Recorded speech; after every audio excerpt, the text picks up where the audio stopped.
Assalamualaikum warahmatullahi wabarakatuh. Waalaikumsalam warahmatullahi wabarakatuh. Alhamdulillahirabbil alamin. Wassalatu wassalamu ala Rasulillah al-amin wa ala alihi wa sahbihi ajma'in wa man tabi'ahum bi ihsanin ila yaumiddin. Allahumma anfa'na bima 'allamtana wa 'allimna ma yanfa'una wa zidna ilman wa 'amalan wa khasyatan ya rabbal alamin. Allahumma faqihna fid din waftah alaina futuhal arifin. Allahumma inna nas'aluka ilman nafi'an wa rizqan tayyiban wa amalan salihan mutaqabbala. Rabbana shrah lana sudurana wa yassir lana umurana wahlul 'uqdatan min alsinatina yafqahu qawlana. Allahumma amin. Ya. Kita lanjutkan ikhwas sekalian, kita masih berada pada pembahasan keutamaan dari adab dan keutamaan dari akhlak yang mulia. Tadi di halaman ke-9 kita sudah membaca bahwa sesungguhnya adab seseorang itu merupakan tanda kebahagiaan dan keberuntungannya. Di halaman 9 paling atas, sesungguhnya adab seseorang itu merupakan tanda kebahagiaan dan keberuntungannya. Sementara sedikitnya adab seseorang atau tidak beradabnya seseorang itu termasuk tanda kesengsaraan dan kebinasaannya dia. Sementara kata beliau, tidak ada hal yang dapat mendatangkan kebaikan dunia dan kebaikan akhirat jika dibandingkan dengan adab. Artinya adab yang mulia yang kita lakukan itu bisa mendatangkan berbagai kebaikan dunia, bisa mendatangkan berbagai kebaikan akhirat. Sementara kata beliau, walastu juliba hirmanu khairayid dunya wal akhirah. Tidak ada yang dapat mengakibatkan hilangnya nikmat dunia, hilangnya kebaikan dunia, hilangnya kebaikan akhirat yang dibandingkan dengan qillatil adabi, yang dibandingkan dengan sedikitnya adab. Artinya orang yang tidak beradab, buruk adabnya, buruk perangainya, ini bisa menjadikan dia terhalangi dari kebaikan dunia dan kebaikan akhirat. Kemudian di paragraf kedua, tadi beliau sebutkan masih di halaman 9, sesungguhnya orang yang bagus adabnya, yang banyak adabnya, yang agung adabnya, syarufah, dia niscaya akan menjadi mulia, akan menjadi mulia. Meskipun dia sendiri asalnya adalah orang yang rendah, orang rendahan. Serta kalau dia bagus adabnya, dia akan menjadi sada, soro sayyidan, akan menjadi seorang pemimpin. Meskipun dia adalah orang yang asing, dia akan menjadi pemimpin meskipun dia adalah orang yang asing. Serta reputasinya akan baik meskipun dia orang yang hina. Kemudian dia akan banyak dibutuhkan oleh orang lain meskipun dia orang yang pas-pasan, orang-orang yang tidak memiliki apapun. Itu jika adabnya bagus. Kemudian diadabkan di paragraf yang ketiga, ini beliau menyebutkan tadi bahwa orang yang sempurna adabnya, yang indah adabnya, ini adalah orang yang berkesesuaian dengan tujuan dari syariat atau dari tujuan diutusnya Nabi Sallallahu Alaihi Wasallam. Di situ disebutkan sesungguhnya adab yang sempurna, sementara akhlak yang indah, kata beliau, di antara tujuan pensyariatan yang dibawa oleh Nabi Sallallahu Alaihi Wasallam. Di situ beliau membawakan dua hadis, innama bu'aistu liutammima salihal akhlaq, yang bawahnya innama bu'aistu liutammima makarimal akhlak. Sesungguhnya aku diutus, kata Nabi, untuk menyempurnakan akhlak-akhlak yang soleh, akhlak yang baik, dan menyempurnakan akhlak-akhlak yang mulia. Nah, tujuan diantaranya itu, Nabi diutus bukan untuk menjadikan kita hal-hal yang lain, tapi untuk menjadikan kita sebagai orang yang sempurna akhlaknya dan mulia akhlaknya. Ini paragraf yang ketiga. Kemudian paragraf yang keempat, beliau sebutkan bahwa adab yang indah, akhlak yang baik, ini merupakan di antara sunnah dan ajaran Nabi Sallallahu Alaihi Wasallam, di antara bagian dari sunnah dan bagian dari ajaran Nabi Sallallahu Alaihi Wasallam. Artinya ketika kita berperangai dengan akhlak yang baik, dengan adab yang baik, itu sama saja kita sedang menjalani sunnah ajarannya Nabi Sallallahu Alaihi Wasallam. Di antara buktinya adalah apa? Kenapa adab akhlak yang baik dimasukkan sebagai ajarannya Nabi? Kata beliau di sini bahwa karena Nabi Sallallahu Alaihi Wasallam adalah orang yang paling dulu mencontohkan adab kepada kita, mencontohkan akhlak yang mulia kepada kita. Saking mulianya akhlak Nabi, Nabi sampai diberikan pujian, stempel oleh Allah Ta'ala. Di situ disebutkan ayatnya apa? Wa innaka la'ala khuluqin 'adzim. Sesungguhnya engkau Muhammad berada di atas akhlak yang agung, akhlak yang sangat mulia. Itu di halaman ke-9. Halaman ke-10 paling atas, kita juga telah sebutkan belajar adab penting, berusaha mengamalkan juga penting. Ada hal lainnya yang tidak kalah penting adalah dengan bantuan berdoa, perbanyak doa agar Allah jadikan kita orang-orang yang akhlaknya baik, akhlaknya mulia. Bahkan Nabi rutin setiap malam di waktu mustajab untuk berdoa. Nabi gunakan kesempatan tersebut buat apa? Buat menjadikan dirinya diperbaiki akhlaknya oleh Allah Subhanahu wa Ta'ala. Kita lihat di situ paragraf pertama dari atas halaman 10. Kata beliau, dan di antara doanya Nabi Sallallahu Alaihi Wasallam pada saat doa iftitah di Qiyamul Lail, doa iftitah di Qiyamul Lail, Nabi rutin membaca Allahumma hdini li ahsanil akhlaqi la yahdi li ahsaniha illa anta wasrif anni sayyi'aha la yasrifu anni sayyi'aha illa anta. Ya Allah, tunjukilah kami, tunjukilah saya kepada akhlak yang indah, akhlak yang mulia. La yahdi li ahsaniha illa anta, yang mana tidak ada yang bisa memberi petunjuk kepada akhlak yang mulia kecuali engkau. Wasrif anni sayyi'aha, dan jauhilah kami, jauhilah saya dari akhlak-akhlak yang sayyi, akhlak yang buruk, yang mana tidak ada yang bisa menjauhi saya dari akhlak yang buruk kecuali engkau. Nah, ini luar biasa, di waktu mustajab loh, Qiyamul Lail, Nabi minta ini agar diperbaiki akhlaknya. Karena kita belajar tentang adab, tentang akhlak, berusaha mengamalkan, itu tidak akan bisa sempurna, tidak akan bisa maksimal kalau kita tidak tunjang, kita tidak topang dengan doa. Dan Nabi luar biasanya berdoa di waktu mustajab. Yang Nabi minta adalah perbaikan masalah akhlak. Semalam kita telah sebutkan, ada momen sebenarnya untuk kita bisa berdoa, untuk bisa berdoa mendapatkan perubahan akhlak menjadi lebih baik. Kapan itu? Itu pada saat kita bercermin. Kita yang suka ngaca, nah pastikan setiap ngaca kita doa. Apa doanya di situ? Allahumma kama ahsanta khalqi fa ahsin khuluqi. Ahsanta khalqi, sebagaimana engkau memperbaiki, memperindah penciptaanku, tubuhku, fisikku, maka perbaiki juga apanya? Akhlakku. Dia hafalin.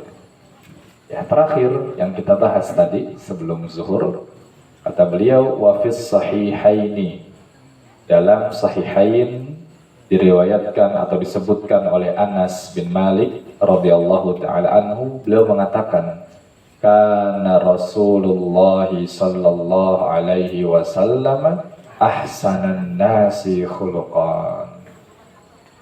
Dahulu Rasulullah Sallallahu Alaihi Wasallam adalah merupakan orang yang paling baik akhlaknya. Jadi kata Anas bin Malik menyampaikan sifat dari Nabi, karakter dari Nabi adalah Nabi itu orang yang paling baik akhlaknya. Jadi Nabi nggak cuma hanya sekedar bicara, memerintahkan, enggak, tapi Nabi langsung memberikan contoh. Sampai-sampai apa? Nggak ada orang yang lebih mulia akhlaknya ketimbang Nabi Shallallahu Alaihi Wasallam. Ya, ini yang tadi kita bahas sebelum sholat zuhur. Ya, kita lanjut sekarang paragraf ketiga. Paragraf ketiga belum kan ya? Belum kan? Ya, betul. Kira. Yang baca sekarang? Ya, betul.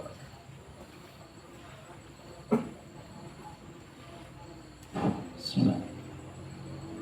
Qala musanifu hafizallahu ta'ala wa nafa'na bi wa bi ulumihi fid dharain.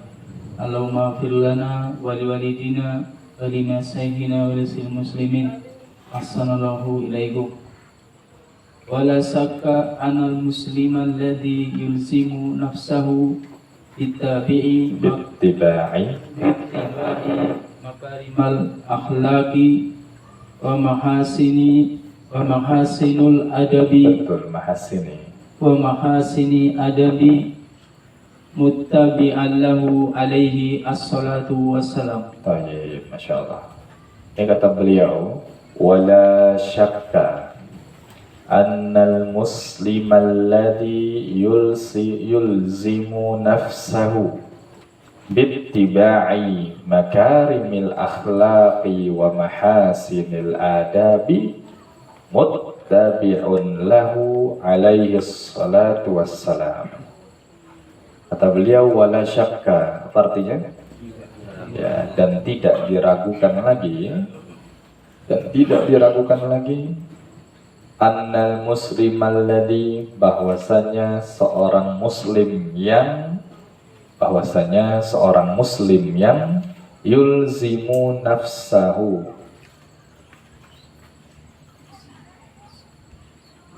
yang memaksa dirinya bittiba'i makarimil akhlaqi, untuk mengikuti akhlak-akhlak yang baik. Tidak diragukan lagi bahwasanya seorang muslim yang memaksa dirinya untuk mengikuti akhlak-akhlak yang baik, yang mulia, wa mahasinil adabi, dan adab-adab yang luhur. Jadi orang yang ittiba kepada Nabi dari sisi akhlaknya, dari sisi adabnya, apa kata beliau di sini? Dia itu berarti muttabi'un lahu alaihi salatu wassalam. Maka dia itulah pengikut Nabi Sallallahu Alaihi Wasallam yang sesungguhnya. Muttabi'un lahu, lahunya kembali kemana? Huwanya. Iya, kembali ke Nabi. Jadi muttabi'un lahu maksudnya muttabi'un lin Nabi Sallallahu Alaihi Wasallam. Jadi orang yang baik akhlaknya, orang yang bagus adabnya, dan dia berusaha mencontoh adab dan akhlaknya Nabi dengan baik, maka dia itulah muttabi'un lahu, ai muttabi'un lin Nabi. Dia itulah pengikut Nabi Sallallahu Alaihi Wasallam yang sesungguhnya. Artinya di sini ittiba Nabi, mengikuti Nabi, ini bukan sebatas klaim saja. Saya pengikut Rasul, saya pengikut Nabi, dan saya berada di atas sunnahnya Nabi. Bukan hanya klaim, tapi di antara buktinya adalah apa? Yaitu dari sisi pengikutan adab dan akhlak kita kepada Nabi Sallallahu Alaihi Wasallam. Nah, yang luar biasa nanti paragraf berikutnya ini. Ini kalau kita baca dengan penghayatan, insya Allah ini sangat menjadi motivasi buat kita. Ya, kita lihat. Walidha kana dzul khuluqil hasani habibal khalili Muhammadin sallallahu alaihi wasallam. Fa'indat Tirmidzi wa inda Tirmidzi anhu sallallahu alaihi wasallam annahu qala inna min ahabikum ilayya wa aqrabikum minkum minni masyaallah. majlisan yaumal qiyamati ahsanakum akhlaqan. Ya. Pak Romi, itu baru ada yang datang, dibimbing dulu kali tempatnya ya, Mas. Takut keder. Ya. Kita lanjut ikhwah, kata beliau, walidha. Apa arti walidha tadi? Oleh karena itulah kana dul khuluqil hasani, orang yang memiliki akhlak yang baik. Oleh karena itulah orang yang memiliki akhlak yang baik, apa kata beliau? Habibal Khalili Muhammadin sallallahu alaihi wasallam. Dia itulah kekasih dari Rasulullah sallallahu alaihi wasallam. Orang yang bagus akhlaknya, kata beliau di sini, menjadi kekasihnya Nabi sallallahu alaihi wasallam. Siapa di antara kita nggak mau menjadi kekasihnya Nabi? Semua kita mau. Cuman caranya ini terkadang yang kita banyak susah payah, kita banyak melupakan. Kalau cara yang mudah, yaitu apa? Berakhlak saja dengan akhlak yang baik. Kalau kita berusaha berakhlak dengan akhlak yang baik, maka kata para ulama, ini bisa menjadi salah satu cara untuk membuat kita menjadi apa? Kekasihnya Nabi Sallallahu Alaihi Wasallam. Apa dalilnya? Beliau bawakan di sini dalilnya. Kata beliau di sini, fa'indat Tirmidzi,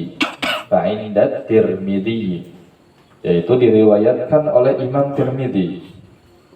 Anhu sallallahu alaihi wasallam annahu qala, bahwasanya Nabi sallallahu alaihi wasallam bersabda.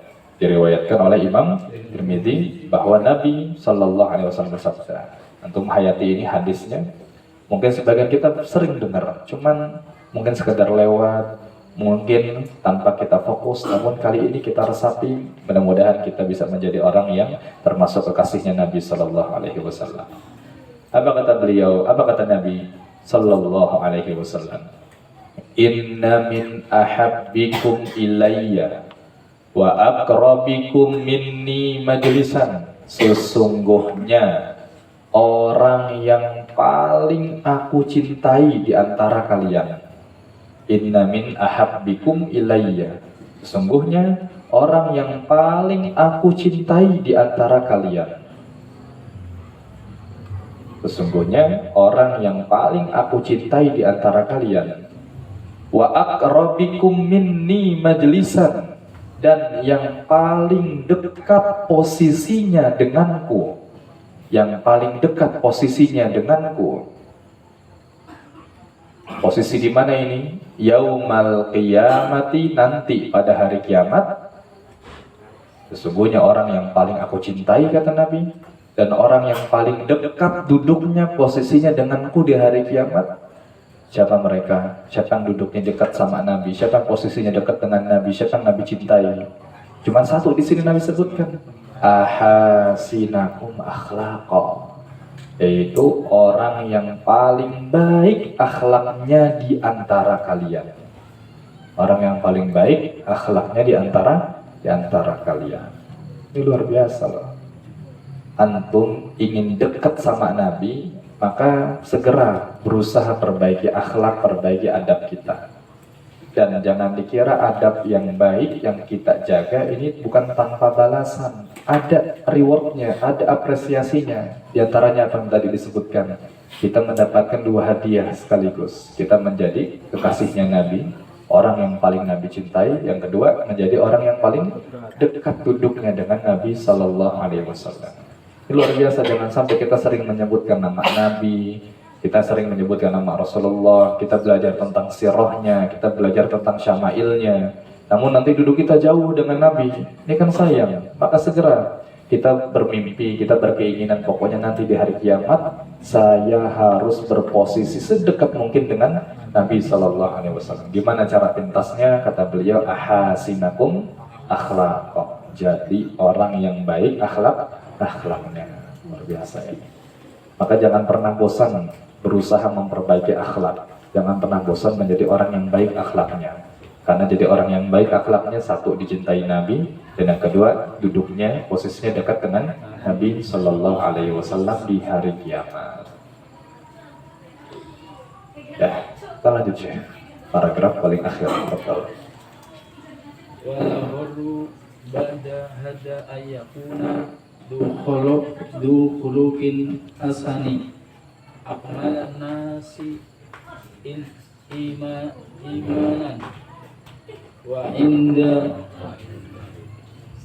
inda Tirmidzi wa ghairihi anhu sallallahu alaihi wasallam annahu qala akmalal mu'minina imanan ahsanahum khuluqan. Masya Allah.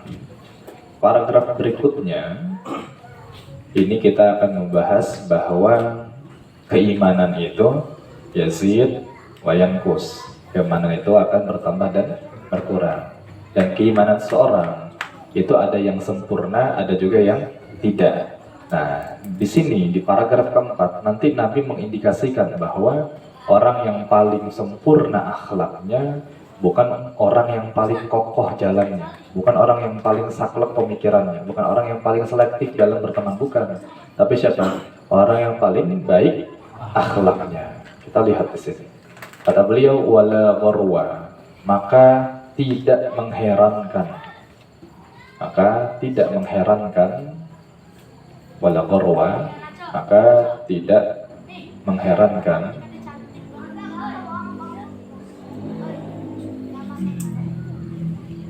maka tidak mengherankan ba'da hadza an yakuna dzul khuluqil hasani, orang yang bagus, orang yang memiliki akhlak yang mulia, maka tidak mengherankan orang yang memiliki akhlak yang mulia,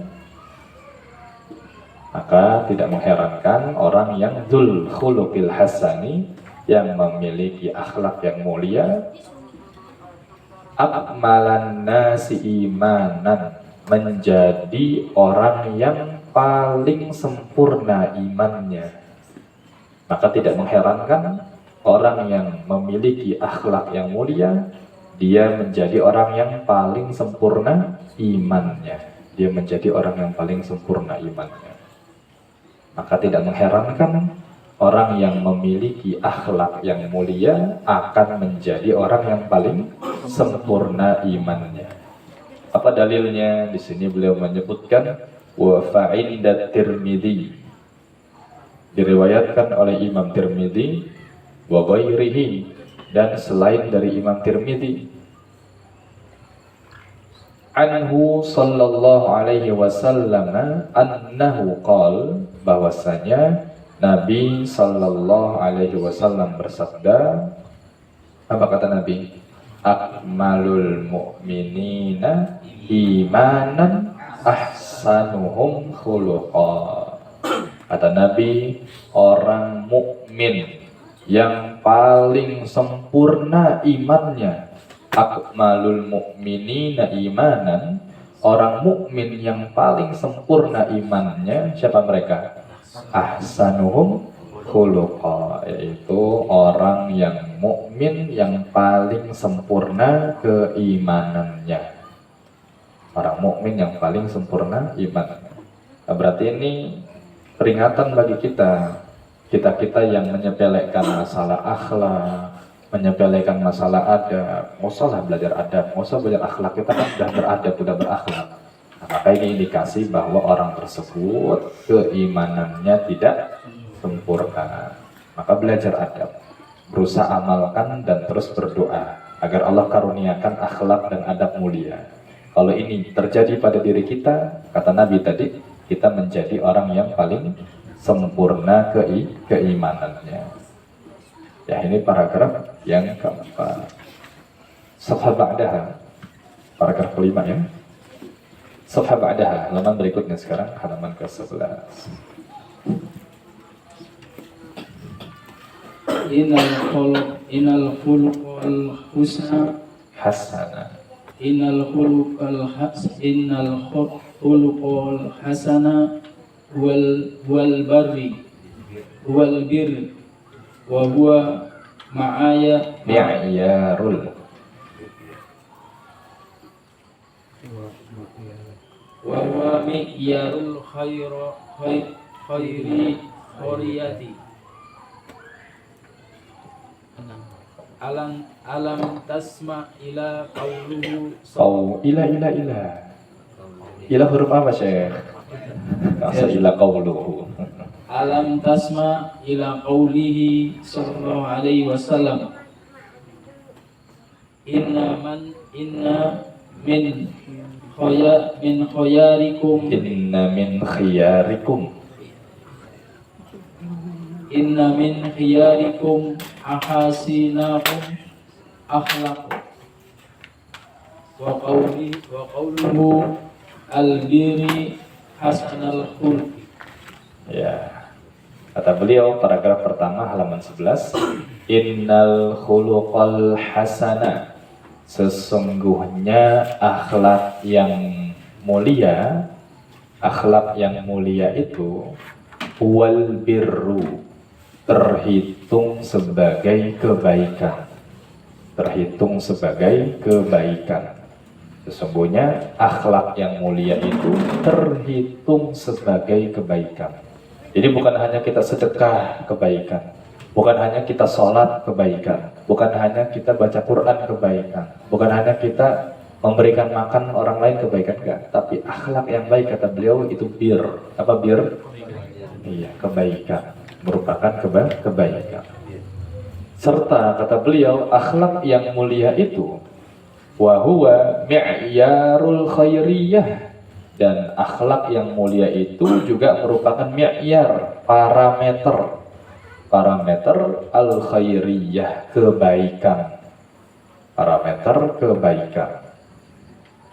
Jadi akhlak yang mulia merupakan suatu kebaikan serta menjadi parameter atau tolak ukur dari kebaikan itu sendiri.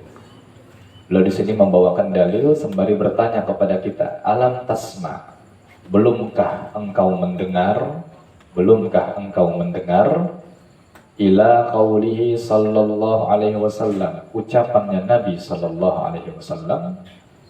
Belumkah engkau mendengar ucapannya Nabi sallallahu alaihi wasallam? Belumkah engkau mendengar hadisnya Nabi sallallahu alaihi wasallam? Apa hadis yang dimaksud di sini? Yaitu dua hadis. Kata beliau, satu, inna min khiyarikum ahasinakum akhlaqa. Apa kata beliau? Sesungguhnya orang yang paling baik di antara kalian. Inna min khiyarikum, sesungguhnya orang yang paling baik di antara kalian siapa?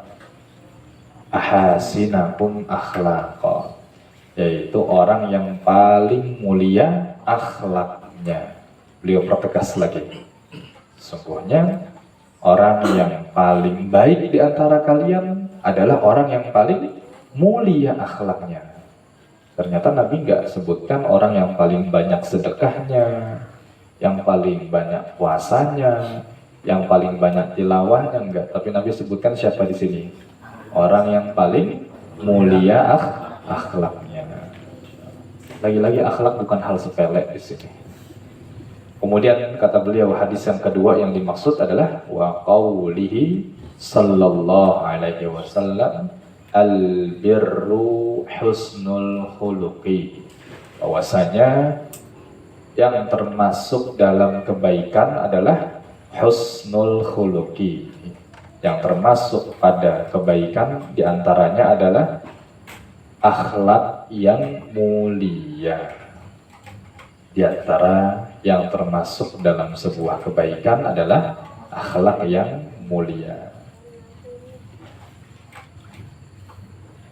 Ini berikutnya. Jadi intinya di sini, akhlak yang baik itu merupakan kebaikan, sebuah ibadah yang mendatangkan pahala. Tadi disebutkan sesungguhnya yang paling baik di antara kalian adalah yang paling mulia akhlaknya. Paragraf kedua, ini lebih ajib lagi, lebih luar biasa. Orang yang beriman, yang baik akhlaknya, nanti disebutkan dia derajatnya setara dengan orang yang sering puasa dan setara dengan orang yang banyak sholatnya. Nggak main-main. Orang yang bagus akhlaknya, kata Nabi, dia setara derajatnya dengan derajat orang yang suka puasa dan dengan orang yang banyak sholatnya. Yuk kita baca untuk Syekh. Wa innal adaba ar-rafi'u wa khuluqul karim amalun adimun yudhari'u asyama wa qiyama faqad qala nabiyina sallallahu alaihi wasallam innal mu'minina yadaraka yahsinu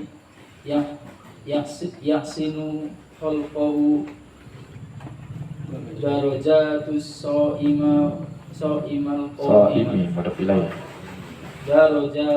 darajatul so'imil qa'imi. Baik. Kata beliau, wa innal adabar rafi'a, sesungguhnya adab yang tinggi. Rafi' maknanya apa? Tinggi. Adab yang luhur. Sesungguhnya adab yang luhur. Wal khuluqal karima, dan akhlak yang mulia. Sesungguhnya adab yang luhur dan akhlak yang mulia, apa kata beliau di sini, merupakan amalun azimun, merupakan suatu amal yang agung, suatu amal yang agung. Sesungguhnya adab yang luhur dan akhlak yang mulia merupakan suatu amalan yang agung. Saking agungnya, beliau katakan di sini, yudhari'u as-siyama wal qiyama. Yudhari' maknanya yusawi. Apa makna yusawi?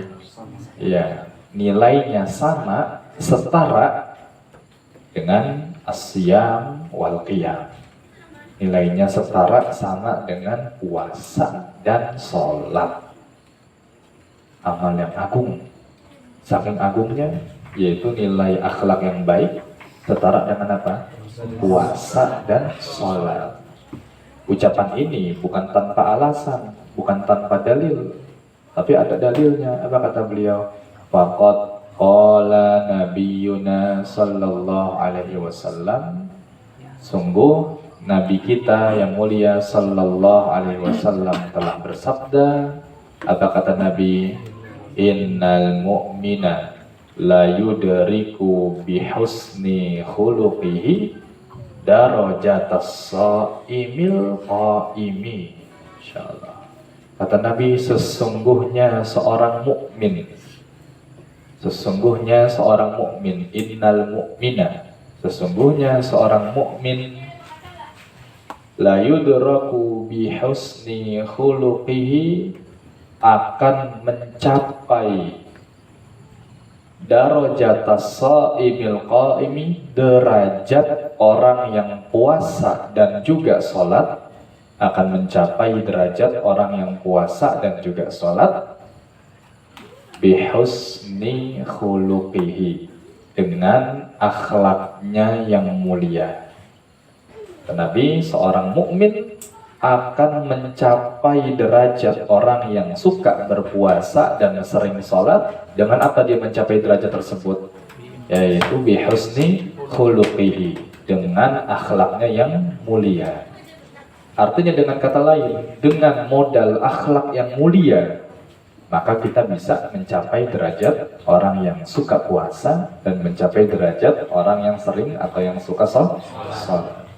Tapi bukan berarti antum nggak sholat, bukan berarti antum nggak puasa. Wis anda nggak puasa dah, nggak sholat, ya cuman akhlak yang baik aja misalnya, nggak bisa gitu juga.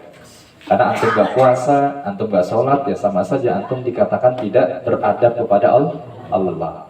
Jadi adab kepada Allah, puasanya, sholatnya, dan adab kepada sesama makhluk itu dengan akhlak yang baik. Barakallahu. Ya fadhal Syekh Fulan. Barakallahu.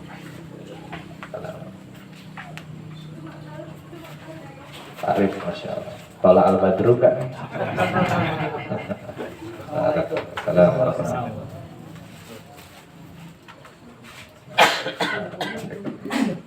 Masya Allah, sehat Pak.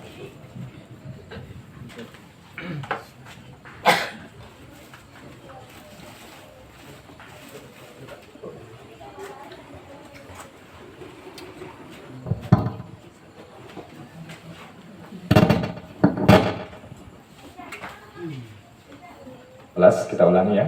Jadi dari hadis tadi, dengan kata lain, kita sebagai mukmin bisa mencapai derajat orang yang suka puasa dan bisa mencapai derajat orang yang sering sholat dengan apa? Dengan modal akhlak yang mulia. Nah, ini nggak main-main loh. Perbandingannya puasa dengan sholat. Kalau perbandingannya dengan sedekah mungkin relatif normal. Kalau perbandingannya dengan memberikan makan orang mungkin relatif biasa. Tapi yang jadi perbandingan adalah apa? Sholat dan puasa dan sholat. Nah maka kejar ini. Antum berakhlak, antum beradab yang baik dengan siapapun, maka derajat antum setara dengan orang yang suka puasa dan suka sholat. Iya, ini selanjutnya. Fadhal Syekh. Selanjutnya kita akan membahas bahwa akhlak yang baik merupakan sesuatu yang paling dapat